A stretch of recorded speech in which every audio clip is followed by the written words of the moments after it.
আমি তোমাকেই বলে দেব কি যে একাদির ঘোড়া আমি হেঁটে গেছি বিরান পথে।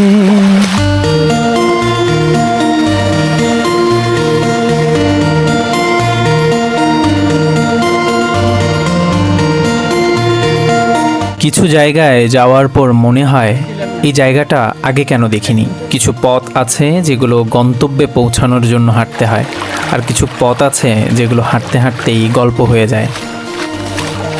আজকের গল্পটা তেমনই এক পথের, রাঙামাটিতে পাহাড়ের ভেতর লুকিয়ে থাকা ঘাগড়া ঝর্ণার গল্প।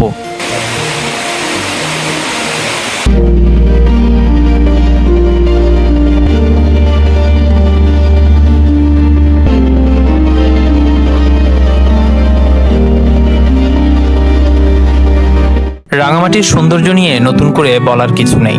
এখানে পাহাড় আছে, হ্রদ আছে, মেঘ আছে, আর আছে এমন কিছু জায়গা যেগুলো শহরের ব্যস্ততা থেকে একটু দূরে গিয়ে তবেই খুঁজে পাওয়া যায়।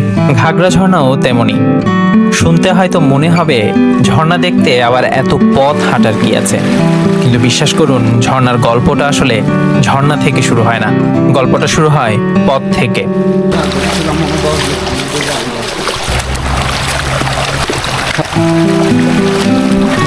শুরুতে পথটা খুব একটা কঠিন মনে হয় না, তারপর একটু একটু করে পাহাড় তার আসল রূপ দেখাতে শুরু করে।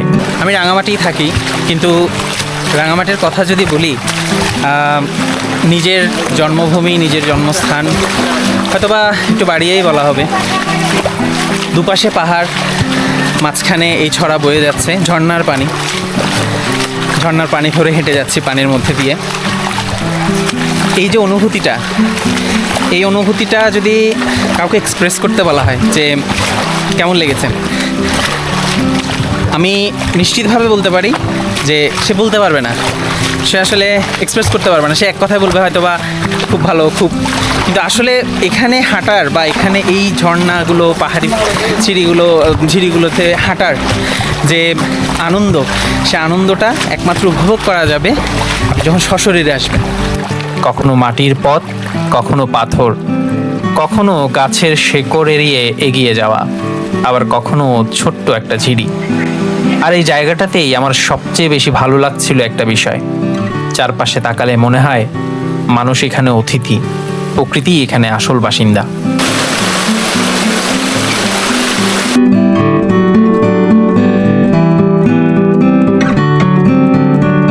পথের এক সময় এসে রাস্তা থাকে না, হয়ে যায় ঝিরি। পায়ের নিচে পাথর, পাশ দিয়ে বয়ে যাচ্ছে ঠান্ডা শীতল পানি, আর সামনে শুধু পাহাড়ের ভেতর ঢুকে যাওয়া একটা পথ। এমন জায়গায় হাঁটার সময় একটা অদ্ভুত ব্যাপার হয়। আপনি যত সামনে এগোবেন তত মনে হবে আরেকটু গেলেই বুঝি কিছু একটা পাওয়া যাবে, কিন্তু সেই কিছু একটা কি সেটা তখনও জানা নেই। আর তারপর হঠাৎ করেই শুনতে পেলাম পানির শব্দটা। আগে শুধু ঝিরির শব্দ ছিল, এবার শব্দটা একটু অন্যরকম, একটু বেশি জোরে, একটু বেশি গভীর। আর কয়েক পা এগিয়ে সামনে যা দেখলাম সেটার জন্য এতক্ষণ হাঁটাটা তখন আর কষ্ট মনে হলো না। পাহাড়ের বুক চিরে নেমে আসছে পানি, চারপাশে সবুজ, নিচে স্বচ্ছ ঠান্ডা জল, আর সেই পানির শব্দ যেটা কোনো স্পিকারে চালিয়ে শোনানো যায় না, শুধু সেখানে দাঁড়িয়েই অনুভব করতে হয়।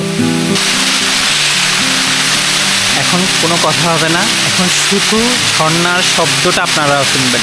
আপনাদেরকে শুধু ঝর্ণার শব্দটা শোনাতে চাই।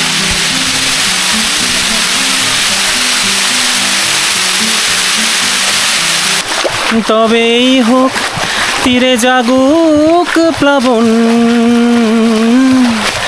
দিন হোক লাবণ্য হৃদয়ে শ্রাবণ, জানে কান্নার রং, জানে জ্যোৎস্নার ছায়া, জানে কান্নার রং, জানে জ্যোৎস্নার ছায়া। ঘাগড়া ঝর্ণাকে আমার কাছে শুধু একটা ঝর্ণা মনে হয়নি, কারণ এখানে ছোট বড় মিলিয়ে কয়েকটি ঝর্ণার দেখা মিলেছে। হাঁটছি তো হাঁটছি, পথ তো শেষ হয় না। যখন আমরা এই ঝর্ণায় যখন শুরু করি এই ঝিরি পথে হাঁটা, তো আমরা কয়েকজন স্থানীয়কে জিজ্ঞেস করেছিলাম কতক্ষণ লাগবে। কেউ বলেছে 1 ঘন্টা, কেউ বলেছে 15 মিনিট, কিন্তু আমরা হাঁটছি প্রায় 20 মিনিটের বেশি হবে। কিন্তু পথ শেষ হচ্ছে না, সেটা সত্যি কথা, কিন্তু মনে হচ্ছে এই পথ যদি না শেষ হয় তবে ভালোই হতো। কোথাও পানি একটু বেশি, কোথাও কম, কোথাও পাহাড়ের গা বেয়ে নেমে আসছে চিকন স্রোত, আবার কোথাও পানির শব্দটাই পুরো জায়গাটাকে ভরে দিচ্ছে। আর সবচেয়ে সুন্দর ব্যাপার, প্রকৃতি এখানে কোনো সাজসজ্জা করেনি, কোনো কৃত্রিমতা নেই। যেভাবে পাহাড় ছিল, যেভাবে পানি নামছিল, যেভাবে গাছগুলো দাঁড়িয়েছিল, সবকিছু ঠিক যেন সেভাবেই। ক্লান্ত পথিক, এবার থামো। তাই একটু থামলাম। আমার দুটো কারণ, কিছুটা ক্লান্ত, একটু বিশ্রামের প্রয়োজন, আর দ্বিতীয় কথা হচ্ছে আমার পেছনে এত সুন্দর ঝর্ণা, এত সুন্দর পানির শব্দ, এটা ফেলে যাওয়াটা সাহস হচ্ছে না। তাই একটু জিরিয়ে নেওয়া। ততক্ষণ আপনারা আরও কিছু সৌন্দর্য উপভোগ করুন।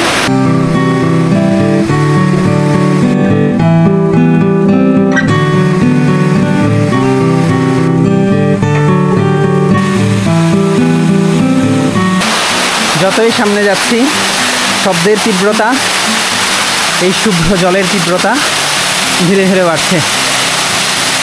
তার মানে এই শুভ্র জল জানান দিচ্ছে আর কিছুক্ষণের অপেক্ষা।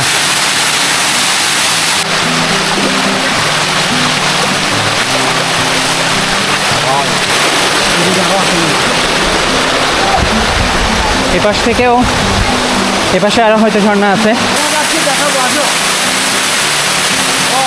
এতক্ষণ শুধু দেখছিলাম, কিন্তু একটা সময় মনে হলো শুধু দেখে গেলে তো হবে না, এই পানির মধ্যে একটু বসা যাক। তারপর বসা থেকে ভেজা, আর ভেজা থেকে মনে হলো আজকে একটু সময় এখানেই কাটানো যাক। সত্যি বলতে পাহাড়ের ঝর্ণার পানিতে বসে থাকার মধ্যে এমন একটা শান্তি আছে যেটা শহরে খুঁজে পাওয়া কঠিন। মোবাইল আছে, ক্যামেরা আছে, ভিডিও হচ্ছে, কিন্তু একটা সময় মনে হলো এসবের কিছুই দরকার নেই, শুধু পানির শব্দটা শুনলেই হবে। আমরা আসলে সারাক্ষণ কোথাও না কোথাও যাওয়ার চেষ্টা করি, এক জায়গা থেকে আরেক জায়গা, এক কাজ থেকে আরেক কাজ, একটা ব্যস্ততা থেকে আরেকটা ব্যস্ততা, কিন্তু মাঝে মাঝে কোথাও না গিয়ে কোথাও বসে থাকাটাও দরকার। একটা ঝর্ণার পাশে, একটা পাহাড়ের নিচে, শুধু পানির শব্দ শুনে। হয়তো প্রকৃতি আমাদের কিছু শেখাতে চায় না, শুধু একটু থামতে বলে।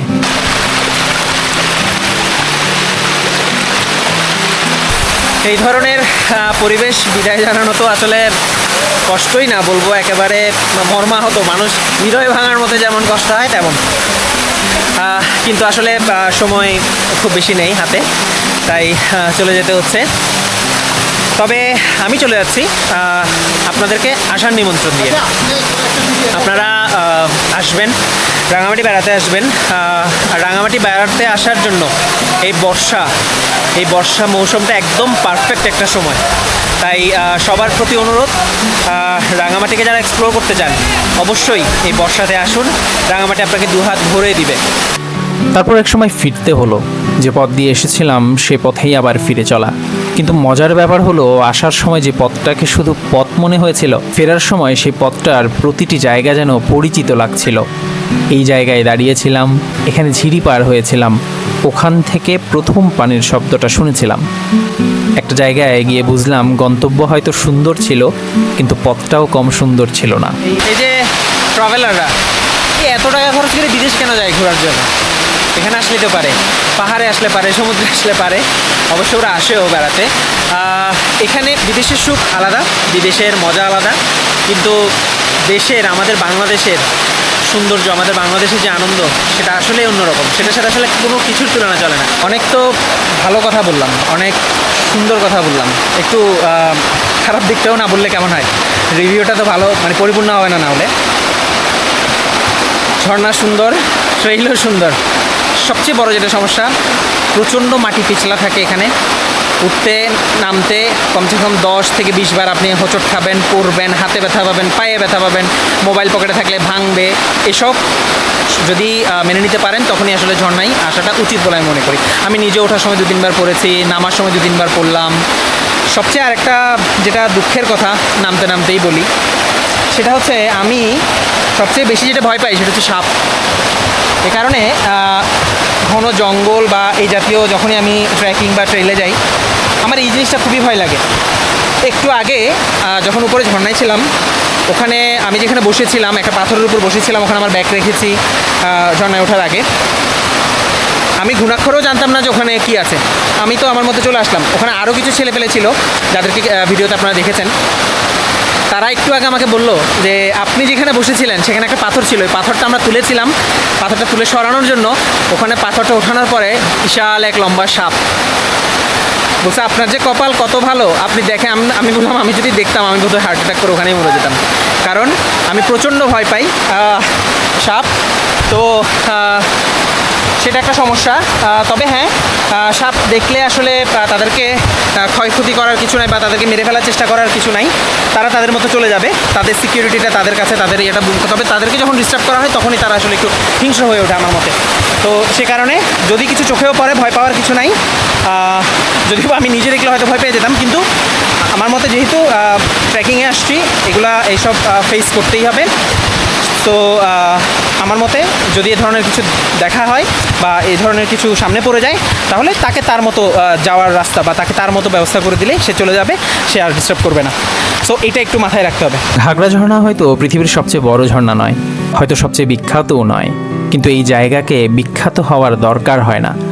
কিছু জায়গা শুধু সুন্দর হলেই হয়, আর ঘাগড়া ঝর্ণা আমার কাছে তেমনই একটি জায়গা, যেখানে যেতে হয় একটু হাঁটতে, পাহাড় পেরোতে হয়, ঝিরির পানি মাড়াতে হয়, তারপর পাহাড়ের বুকের ভেতর হঠাৎ করে দেখা মেলে একটুকু শান্তির।